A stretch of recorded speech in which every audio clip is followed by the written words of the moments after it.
Hello children, welcome to the YouTube channel of Welkin National School, Vasai East. This is Mrs. Mamata Biju, your subject teacher of SST. Today I will be teaching for standard 7th, that is Geography, chapter number 7, Soils.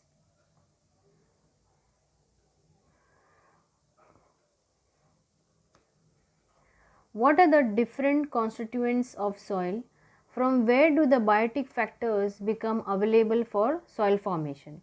On which factors does the variety in the soil depends? While answering the question above, you must have gathered some information about soil and realized some of its characteristics. Let us consider the soil in more detail. The parent rock, the climate of the region, the biotic material, the slope of the land and time are factors that influence soil formation. Now over here in this paragraph they have explained that the upper layer of earth in which plant grow and black or dark brown material typically consisting of a mixture of organic remains, that is clay and rocks particle. Now these are the factors which influence soil. So let's go further in detail about all the types of the rocks and soil. The parent rock, the factors necessary for soil formation. Parent rock. Remember that the parent rock in a region is an important factor in soil formation. Depending on the hardness of the rock and the climate of the region, the rock get weathered. The rock turns into powdery material which further turns into earthy material. For example, the basalt rock of the Deccan Plateau in Maharashtra turns into black soil after weathering. This soil is also referred to as rigor soil. Rocks like granite or gneiss in South India give rise to red soil. Now over here in the parent rock they have explained that parent rock in the region is considered important factor in soil formation. Now it depends on the hardness of the rock and the climatic region. So the rocks get weathered. Weathered means worn by long exposure to the atmosphere. Now the rock become powdery which turns to muddy material. Example like basalt rock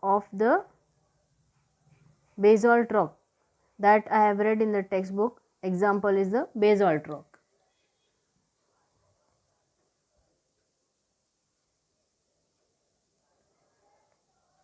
Regional climate. This is also an important factor influencing soil formation. Weathering of the rock is the first step in the process of soil formation. The process of weathering depends on the climate of the region. The climate decides the intensity of weathering. That is why one and the same type of rock give rise to different types of soil.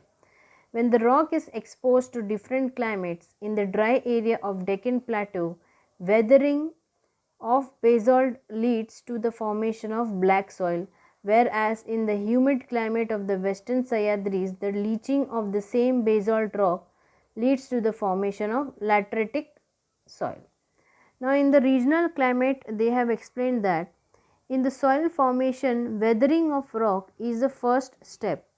So this process depends on the climate of the region. The climate decides the intensity of weathering, and when the rock is exposed to different climate, the type of the rock give rise to different types of soil. So in humid climate in western Sahyadris is the leaching of the same and the basalt rock which leads to the formation of lateritic soil. Biotic material. The weathering of the rocks turn them into powdery material, but this powdery material is not soil. To turn such powdery material into soil, it is necessary that biotic material gets mixed into it. The biotic material comes from the decomposition of the remains of plants and animals in that region.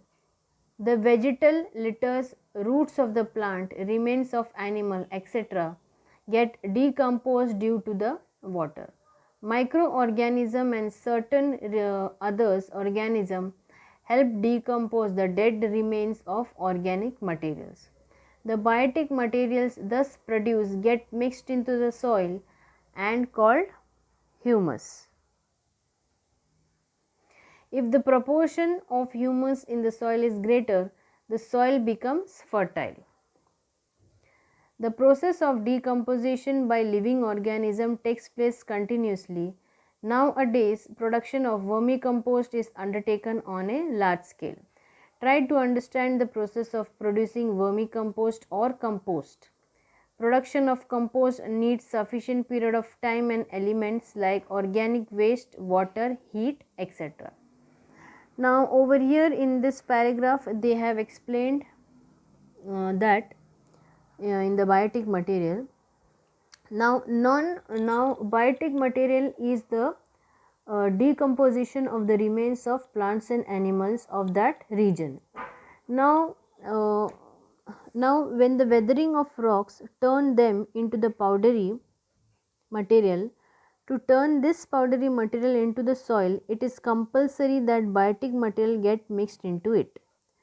Now decompose is due to the microorganism and other organism of dead remains of organic material.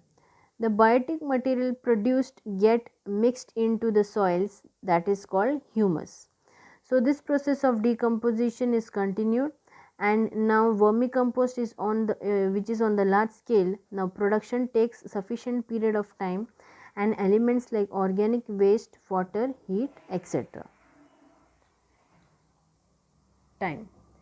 Soil formation is a natural and slow process. It needs a very long period of time. To form a 2.5 centimeter thick layer of topsoil, it takes thousands of years. From this you may understand that soil are invaluable.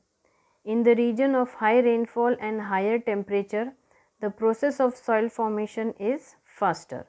Comparatively, in the region of low temperature and low rainfall, soil formation takes more time. Humans use the soil gifted by nature as a resource. It is mainly used for agricultural purpose. For getting higher production, different types of chemical fertilizer, insecticides are used profusely. However, this leads to the degradation of soil.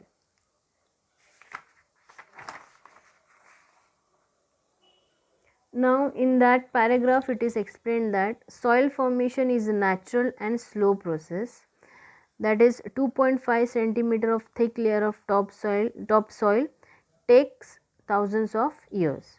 Now the region where there is high rainfall and high temperature, the process of soil formation is faster, and where there is low temperature and low rainfall, soil formation takes more time. Now the human use soil for agricultural purpose to get highest production from the land, and many chemical fertilizers, insecticides are used, which leads to the degradation of soil. Now they have given try this. Okay, the pots are given 3 pots. Let us go in detail about this experiment, soil experiment. Take 3 flower pots of the same size, as they have shown. 3 flower pots are of same size. Keep one pot empty. One pot should be kept empty.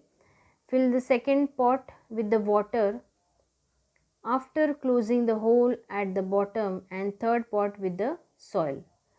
So these 3 experiments they have given. Put a few seeds in all of them. Now what you will do? Take any of the seeds like peas, gram, fenugreek seeds, then wheat, gram, coriander seeds, any of the seeds you can sow in it. Keep all the 3 pots in the sun and water the empty pot and the soil filled pots for 4 to 5 days. Now what you have to do? You have to keep all these 3 pots in the sun and water the empty pot. You have to water that empty pot, and the soil which is filled that you have to keep that watering for 4 to 5 days. Now Observe the answer the following question. Now this you can do it at home. Okay.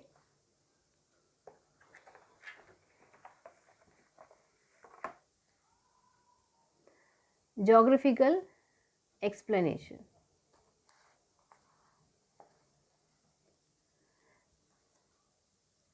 An important component of living world on the earth is plant.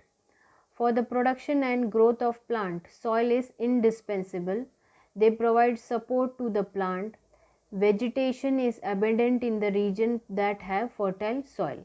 Example, the equatorial region. However, in the area where the soils are not fertile, vegetation is scanty. Example, in desert. And where there is a shortage of soil, vegetation is not seen. Example, in polar area. Though favorable climate, availability of abundant water and sunlight are necessary for the growth of a plant, these alone are not sufficient. Fertile soil favors plant growth.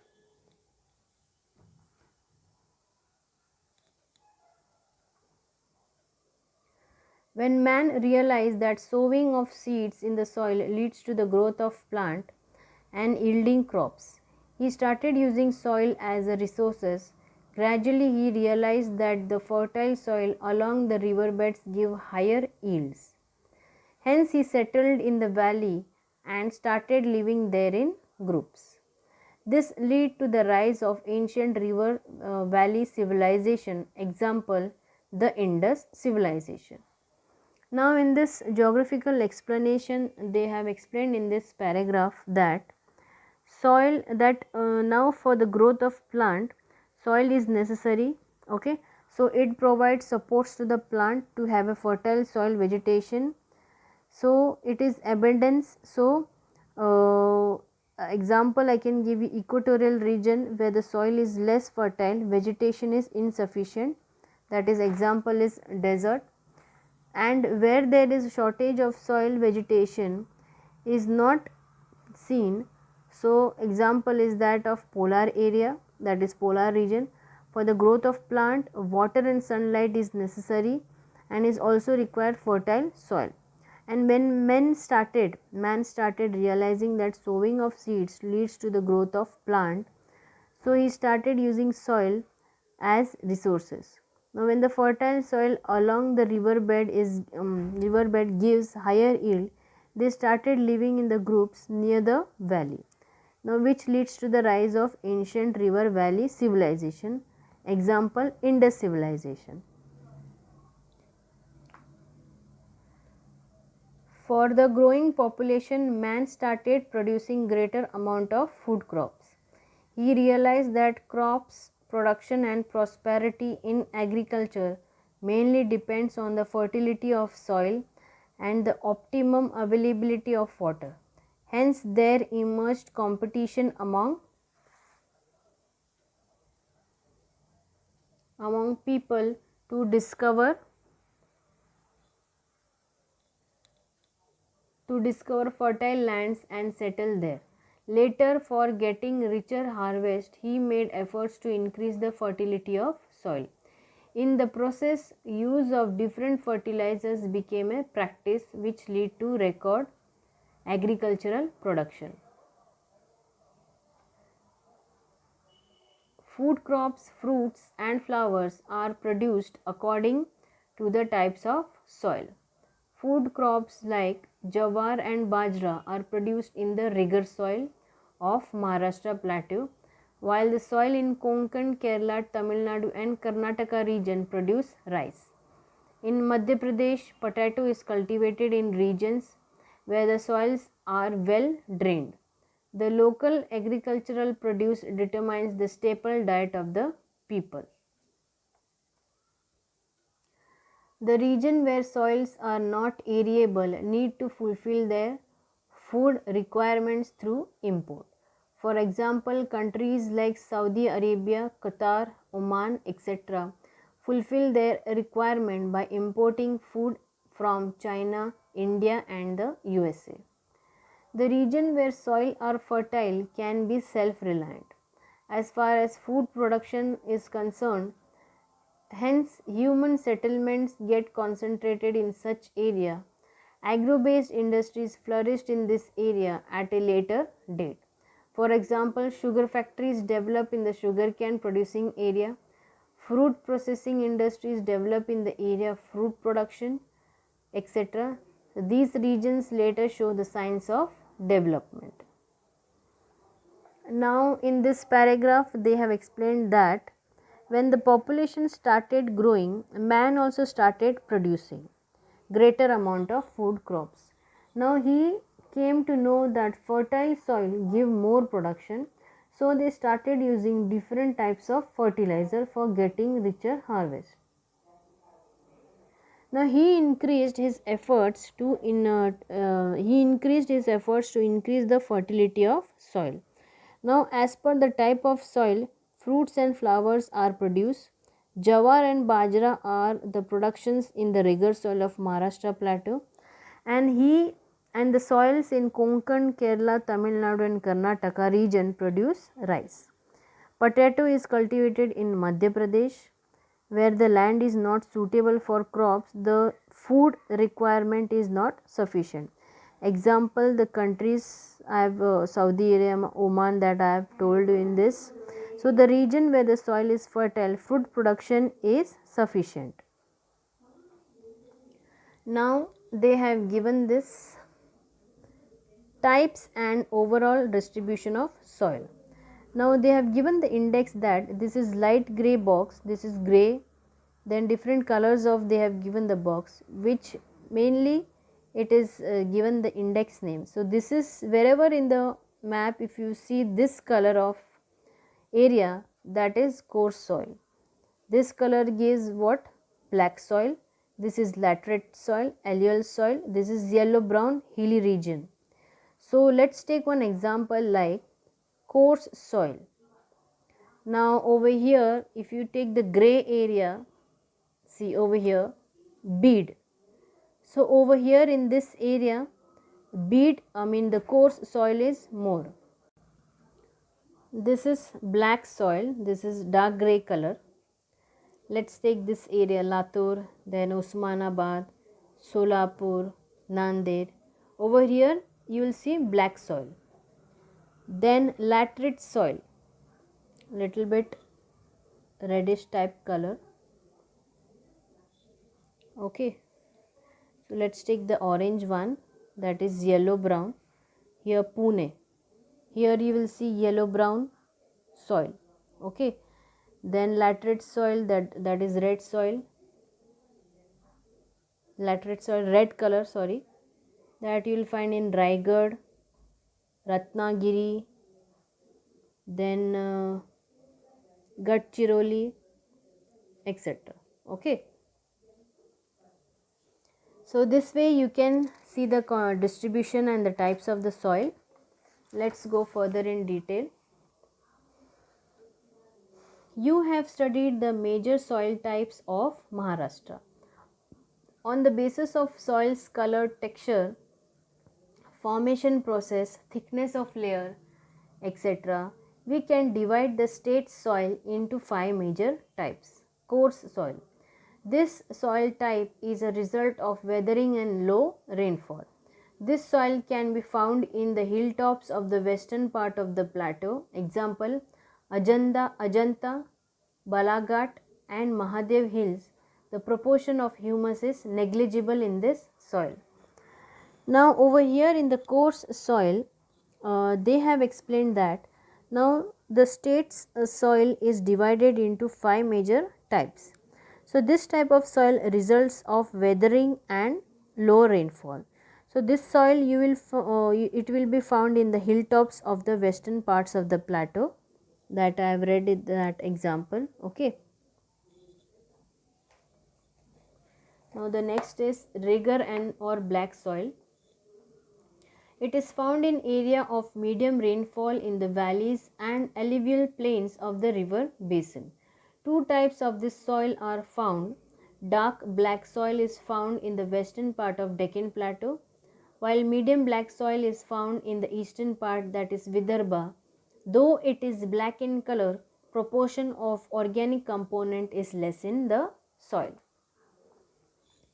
Now in the regular soil paragraph, they have explained that there are two types of soil, that is dark black soil which is found in the Deccan Plateau, and medium soil is found in the eastern part. In this, proportion of organic component is less. Okay. So this you will see in the Deccan Plateau, that in the medium soil, black soil is found in the eastern part, that is called Vidarbha, and it is black in color. Okay. Now next is the laterite soil. This type of soil is found in the coastal belt of Konkan to the west of Sahyadris and in the east of Vidarbha. In the areas of very heavy rainfall, the eroded rocks get washed away in a large quantity. As a result, the parent rock lies bare open. The iron in the rock reacts with the oxygen in the air and causes chemical reaction. This gives the reddish orange color to the soil, which is thus formed. Now in this paragraph, laterite soil, they have explained that you will find this type of soil in the coastal belt of Konkan to the west of Sahyadris and in the east of Vidarbha. Where there is heavy rainfall, the eroded rocks get washed away. So the color of this soil is reddish. Okay. Now orange, reddish orange, because the iron present in that rock reacts with the oxygen in the air and causes chemical reaction. Now the next is alluvial soil of the coastal strip. Majority of the river flowing in the Konkan region are short and flow with great speed. Therefore, the alluvial brought by them gets deposited at the mouth of the rivers. This soil is found at the mouth of the rivers in the western coastal strip. Example, the area around Panvel, Uran coast, then Dharmatkar creeks, etc. Now in the alluvial soil, what they have explained that majority river flowing in the Konkan region are short and flow with great speed. So alluvial brought by them gets deposited at the mouth of the river in the western coastal strip. Example, the area around Panvel, then Uran coast, then Dharmatkar creeks, etc. This you will see over there, this kind of soil.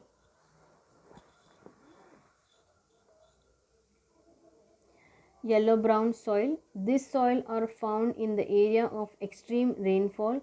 They are not very fertile, therefore they are not very used for agriculture. They are mainly found in Chandrapur, eastern part of Bhandara and parts of Sahyadri mountain. Now over here they have explained that you will find this type of soil in extreme rainfall. It's not fertile and not useful for agriculture. It is found in the Chandrapur, eastern part of the Bhandara and parts of the Sahyadris mountain. Now they have given what, try this. Make two small heaps of soil. On one of them sow or any other fast growing seeds. Keep watering that heap for 4 to 9 days. After the sapling surface, water both the heaps with the watering can. Observe, see figure 7.3. Now they have given this figure 7.3 soil heaps experiment. See, they have taken the soil heaps. Okay, what they have done in this, they have sow the seeds and they have watered them. So keep watering that heaps for 4 to 9 days. A small sapling will come out. Okay, so water both the heaps with the watering can and then see what happens. Next is soil erosion. A layer of soil gets removed due to the wind or water. This means that the soil gets eroded. Running water, climate and diversity in physiography are reasons of soil erosion. The soil quality may get lower due to the certain reasons. This is called soil degradation of soil. To obtain a higher agricultural yield, chemical fertilizers, insecticides, weedicides, etc. are used. The excessive spraying of chemicals and use of chemical fertilizers leads to soil degradation. Excessive irrigation draws the salt from the soil upwards and make the soil saline and then unproductive. Due to the excessive use of chemicals, their residue remains in the soils for many years. They become a threat to the existence of microorganisms in the soils. It leads to lowering of the humus content in the soil and the plants do not get micronutrients. If the pH of the soil thus get disturbed, it is a sign of soil degradation. Now, what do you mean by this paragraph? They have explained in this paragraph that it is due to a layer of soil gets removed due to the wind or water. Now this soil gets eroded like by running water or the climate and the diversity in physiography. Now the soil quality gets lowered due to the various reasons and this is called degradation of soil. Now because of excessive use of chemical fertilizers leads to the soil degradation. To get higher production in agricultural field, many chemical fertilizers, insecticides, weedicides are used. Where there is excessive irrigation, it draws salt which leads to the salty soil. When the chemical remains in the soil for many years, it rises to the microorganism in the soil which leads to the lowering of humus content in the soil. And the plants do not get micronutrients. If the pH of the soil thus gets disturbed, it is the sign of the soil degradation. Now, they have given this picture of soil degradation. Okay, this is the picture of the soil degradation.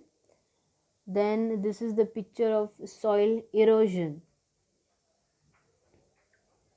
This is the picture of the soil erosion. Soil conversion. Considering the importance of the soil, it is necessary to conserve it. It is necessary to protect the fertile soils of farmlands from getting washed out due to rains. Soil conservation includes the work like constructions of embankments and planting trees on them. Construction of gully plugs against the steep slopes, etc. Such works are taken up by the Department of the Soil Conservation.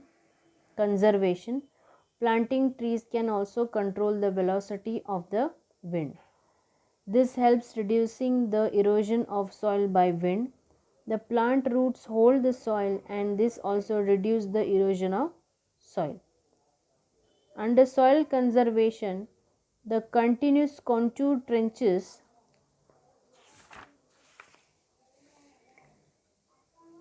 CCTS are constructed along the slopes. Construction of such trenches at different heights checks the velocity of water running along the slopes and hence reduce soil erosion. The water arrested in these trenches percolates into the ground. Now what they have explained is that soil conversion. Now soil conversion is the combination of practices used to protect the soil from degradation. In other words, soil conservation is the prevention of the loss of the topmost layer of the soil from erosion or prevention of reduced fertility caused by over usage. Now it includes the work like construction of embankments. Now what do you mean by embankments? Embankments means is a thick wall of earth that is built to carry a road or railway over an area of low ground or to prevent water from a river or sea from flooding in the area. Okay, so that is called embankment. Now planting trees on them, construction of gully plugs against steep slopes, etc. So these all works responsibilities taken by the Department of Soil Conservation. Okay. The government of Maharashtra has implemented the watershed development program, under which construction embankments along slopes in sorry in rural area, introducing CCTS along steep slopes, etc. are undertaken. This led to the success of the scheme Arrest Water, Let It Percolate. This has resulted in raising the groundwater level and reducing the erosion of soil. Recently, the government has launched the scheme called Jal Yukt Shivar. Under this scheme, works like construction of farm bunds, then arresting waters of small streams, connecting the streams, etc., are being carried out on a large scale. It is advisable to reduce the excessive use of chemical fertilizers and pesticides. If organic manure, vermicompost, compost are used regularly, it helps maintain the pH balance, increase the proportion of humus, and retain the fertility of soil. Keeping the farmland fallow for some period and cultivating different crops alternatively is important to help retain the fertility of soil. Now over here they have given the picture of where this area, then this is the picture of afforestation, this is the picture of CCT, this is the picture of contour bunding. Okay, now over here they have explained in this paragraph that by planting more trees it helps the velocity of the wind, which reduces the erosion of soil by wind, because the plant roots holds the soil and reduces the erosion of soil. Now by wind under the soil conservation, continuous contour trenches means it is an agricultural technique that can be easily applied in it can be applied in a red sub-Sahara area to allow for water and soil conservation and to increase the agricultural production. Now between the two trenches, crops can benefit during the growing season. Now the water arrested in these trenches percolates into the ground. So our government has implemented the watershed development program. Now it has been launched, so the scheme called Jal Yukt Shivar. Now in this scheme, works like construction of farm bunds, then arresting water of small streams, then connecting the streams, etc. So these are all about the schemes that is being carried out on a large scale. Now to retain the fertility of soil, it is advisable to reduce the excessive use of chemical fertilizers and pesticides. So overall what it does, it means like to make the fertility and to make the soil much more better, it is very good that we should not use much of fertilizers and pesticides, chemical fertilizers and pesticides. We should not use much of chemical fertilizers and pesticide to protect our fertility of soil. So students, we have completed this chapter. Hope you all have understood this chapter. Bye students, take care and have a nice day.